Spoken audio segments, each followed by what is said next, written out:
This podcast is about the lockdown, the COVID-19 quarantine situations that the whole world is going through together. The goal of my life, the goal of starting this podcast and running these YouTube channels is to ensure that I can share all my learnings and all my experiences with you guys.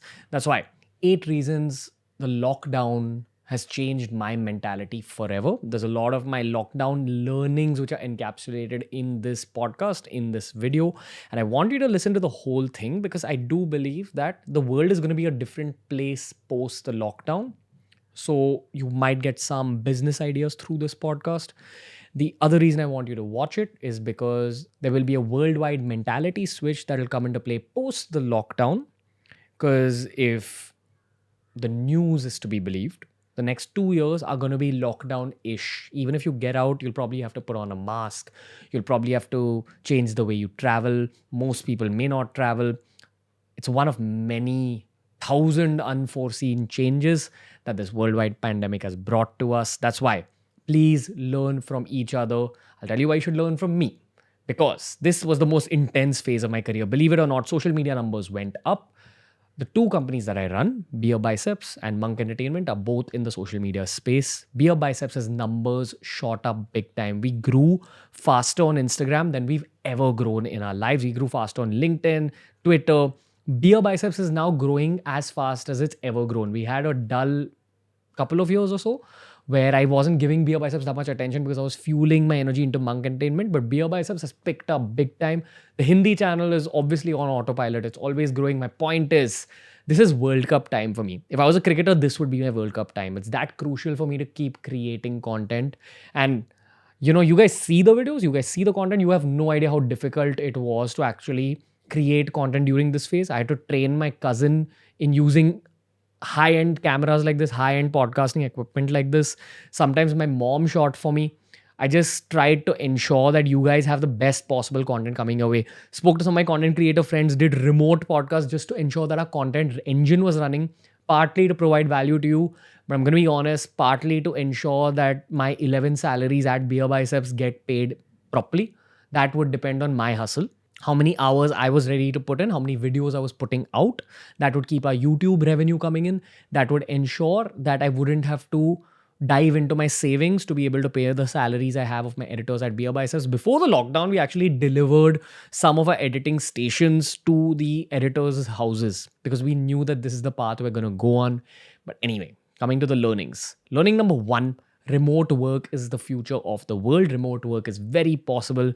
Most industries are going to become remote. That means you'll be able to sit at home or anywhere in the world and still go to office through your laptop. That's all you'll need. A laptop, a good internet connection, you'll be able to keep at it. Most industries will work like this. Obviously, for factories, doctors, it's a little different. But most modern industries, the content world, IT, most of the work is going to become remote. This is a huge learning because it's crucial for you at this stage, irrespective of your profession, to learn the aspects of remote work. With remote work, the one key factor for me has been task lists again. That's been the core concept of my entire professional life, that any day of mine begins with a task list. It begins with me listing out what I'm supposed to finish off on that day. The other aspect of remote work that I figured is strong leadership.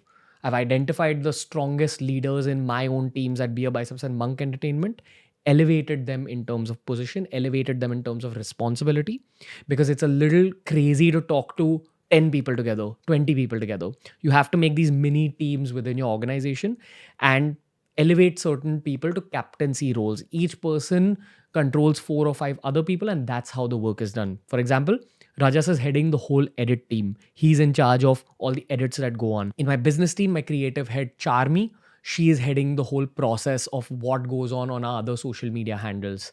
At Monk Entertainment, Viraj has 4 or 5 teams under him. Jhalak has 4 or 5 teams under her. We've created mini teams where every captain is in charge of 4 or 5 other people. And that's how the work is getting churned. When it comes to remote work, don't be strict about timings. Everyone has a unique system when it comes to working from home.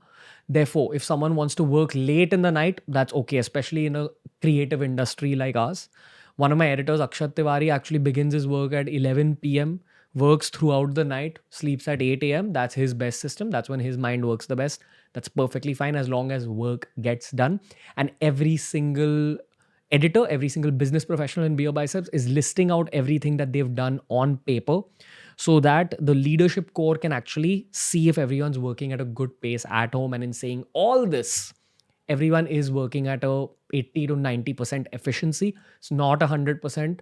When you're working in an office, obviously the efficiency is slightly higher, and we're switching over to this kind of mindset. But as the founder of these companies, I'm going to speak for Viraj Sheth here as well, the co-founder of Monk Entertainment.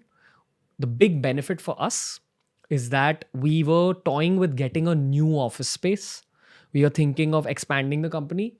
Now, I don't think that's a challenge anymore, because when the lockdown gets lifted, we'll go to office and we'll call the people who are only required to be there in the office on that day. We've also figured which of our soldiers is fantastic with their remote work systems. Who can work amazingly from home? They can continue working from home. That's the plan going forward. Remote work has become a huge possibility. It's going to reduce traffic problems in cities. The other huge thing that it's going to do is that it's going to give opportunity, especially to people from the interiors of India, real talent that's hungry for work, to work in a Mumbai based company or a Bangalore based company. It's giving you that opportunity. This is the right time to find your dream job if you think you can execute your skills while you're sitting at home. Second huge learning on a personal level, I slowed the down, because Mumbai is one of those cities where things are extremely fast. It's extremely demanding as a city. You've got to sit in long car rides, going through traffic jams. It does drain you a bit. The lockdowns forcing everyone to be at home, it's actually cooling you down a bit. It's forcing you to slow down. The whole world has slowed down. A lot of my internal battles with mental health, with self doubt, with a lack of confidence have gotten sorted out just because of staying at home, spending time with family, resting, working much more efficiently, not having that jhanjat or the trouble of actually going to office through Bombay traffic. I'm having a very comfortable, very high power work output. Yes, I am working at a very fast pace. The moment the lockdown is done, I will try actually taking a break and I'll go to some nearby hill station if it's possible, if it's safe. But this has given me the break that I very much needed, and breaks your cooling down time, especially in a creative industry, gives you that much needed perspective on your career. See, when it comes to work, 80% of your work is actually doing the actions. But I strongly feel that if you're in business or if you're in a creative profession, 20% of your time should be spent brainstorming, should be spent planning out, should be spent studying, should be spent thinking about what you want to do with your life over the next 2 or 3 years. You have to take those timeouts. That's what coronavirus's lockdown has given us, a big timeout for the world. Yes, it's a grim situation out there, lots of death, lots of illness, lots of infection. But you got to focus on the positives. What's it given you? This is what it's given me. It's given me perspective on what I want to do with my life.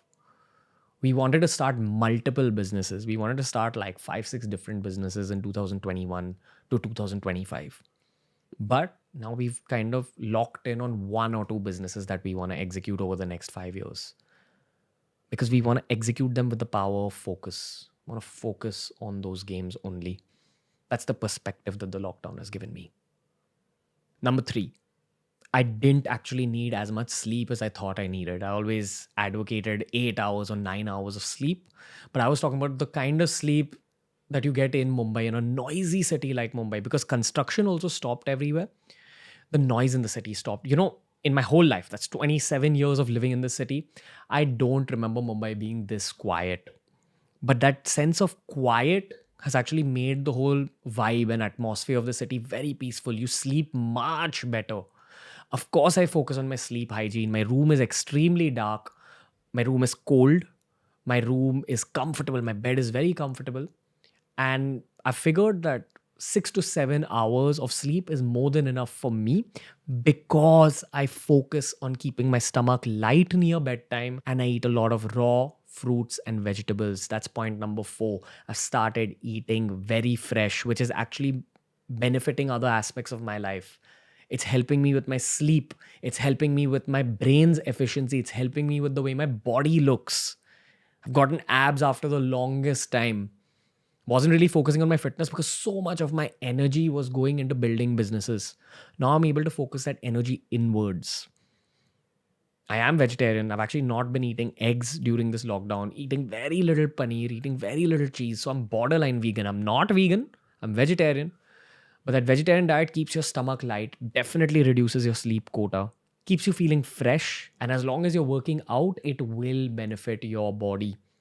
My whole perspective on dieting has changed actually during this lockdown because I've seen what a pure vegetarian diet is capable of doing to your own body. A pure vegetarian diet combined with healthy amounts of weight training at home with my dumbbells that I've kept here and your regular jhadu pocha.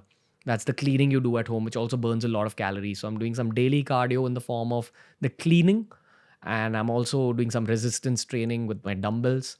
Brain's working better than ever, body's looking sexier than ever, and overall, life is going good. But one other huge aspect of life going good is point number 5. That is my relationships. My relationship with my mom has improved a lot. We're a family of workaholics, and not that we had any kind of tiffs in the recent past. But when you're in a family of workaholics, everyone's kind of in their own zone, everyone's locked into their own work. This phase is giving us time to be with each other, to talk. She's caught up with her 27-year-old adult son now after the longest time. That's the downside of the YouTube career. That's the downside of entrepreneurship. You have to dedicate a lot of your energy, your time, yourself, your love to your business, to your teammates. And where does that love come from? You grew up giving that love to your friends, and before that, your family. Before your family, your parents. For me, it's my mom. I'm very close to her. I'd kind of stopped talking to her as much, unknowingly, not intentionally. But the lockdown has given us time to catch up with each other's spiritual growth, mental growth. That's why we did the podcast together. If you go watch that podcast, those are the kind of conversations we have on a daily. Remember, when you're dying, you're not going to remember anything about your career. You're going to remember aspects of all the relationships you've created with people. You're going to remember the relationship you shared with your parents, with your romantic interest, and even with your business partners. Rajas, Viraj, we know each other through work, but we're like the tightest friends in the world. When I'm dying, I'm not going to remember the money we made together. I'm going to remember the memories I had with them. The f***ing around we did before big business deals, the f***ing around we did before big shoots. That's what I appreciate about this phase. It's making me miss my bros a lot. It's making me bond with my family a lot. It's making me miss my loving team at Monk Entertainment. I've started valuing human connections even more than I did earlier. And you know what healthy relationships and a healthy body and a healthy mind does for you? It creates an environment which is growth friendly. This is the best point in your entire life for you to grow to that next stage. If you know you want to become a particular kind of person in the future, the harsh answer, the bitter truth, is that it's going to happen through your habits. Who you're known as in the real world is an outcome of the habits you have in your life. If you're a meditator, if you're someone who meditates daily, that's a habit. You'll become calmer. People will associate the term calm with you. That's the truth.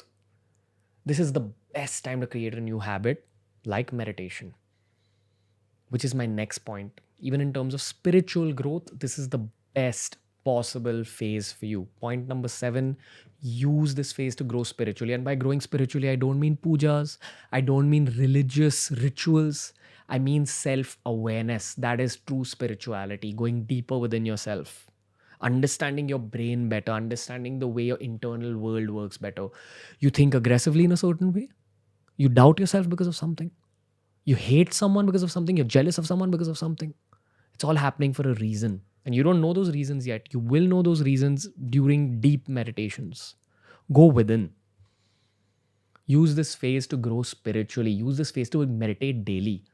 A lot of people don't meditate for 2 reasons. They either say that, I don't have time for meditation. Or they say, I can't keep my mind stable.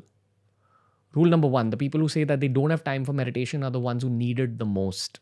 20 minutes daily is really not much to ask. Before going to bed, just sit, meditate. And the second, if you have too many thoughts during your meditation, that's how it's supposed to be. I've been meditating for 4 to 5 years now, and even I have too many thoughts on my meditation, but I try pulling it back to the point of focus, which could be my breath, which could be a chant, which could be a mantra, which could be positivity, God, whatever it is. That's what meditation is: sitting in one place, bringing your focus back to your breath. Your mind will move in different places, bring it back to that point of focus. It could be a mantra, could be a mantra you're connected to, whatever religion you follow, whatever your definition of God is, whoever, whatever you think of when you say the word God. It could just be the universe and positive light entering you. Bring your focus back to that one thing. If you want something tangible, bring it back to your breath. 20 minutes daily, keep your back straight, cross legged, comfortable position, sit on your bed. One of two things will happen: either you'll go into a deep state of meditation, or you'll go to sleep, because your mind is that slowed down because of your meditations.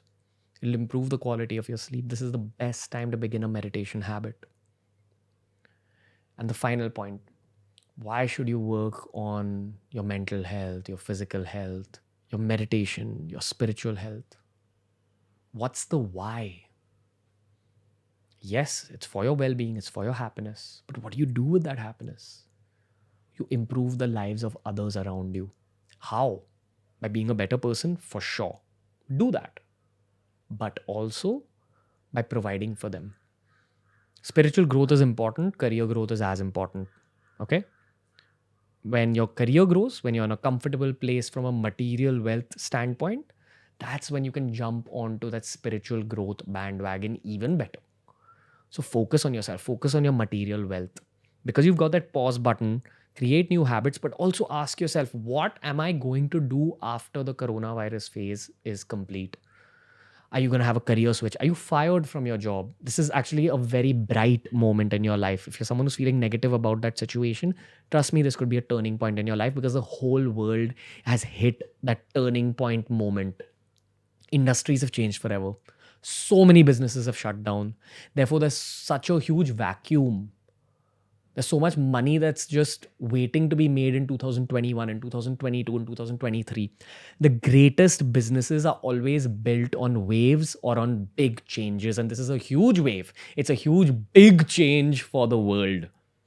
Educate yourself about business, educate yourself about new perspectives. That was the reason for this whole podcast episode. I want you all to get a new perspective. I'm an entrepreneur. I've figured that yes, people are going to chase certain things in 2021, 2022. The greatest magicians never reveal the secrets behind the magic tricks. And that's why I'm not going to tell you all about my business ideas. But my head is bubbling with business ideas at this phase of my life. I'm just figuring which is the best idea to chase. What's going to become the next Facebook? What's going to become the next Snapchat? What's going to become the next Instagram? That's what the Monk Entertainment team is going to build. The only reason I'm able to think that big is because I've hit that pause button on life. I'm not watching the news. I'm not absorbing all the numbers of fatalities. I'm thinking of growth. Because by watching the news or absorbing those numbers, there's nothing I can do to change it.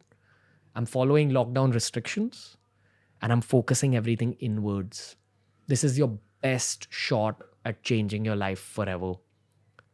Read up about the business opportunities that are coming your way post the coronavirus lockdown phase, because you'll never have a better shot at becoming a billionaire than you have right now.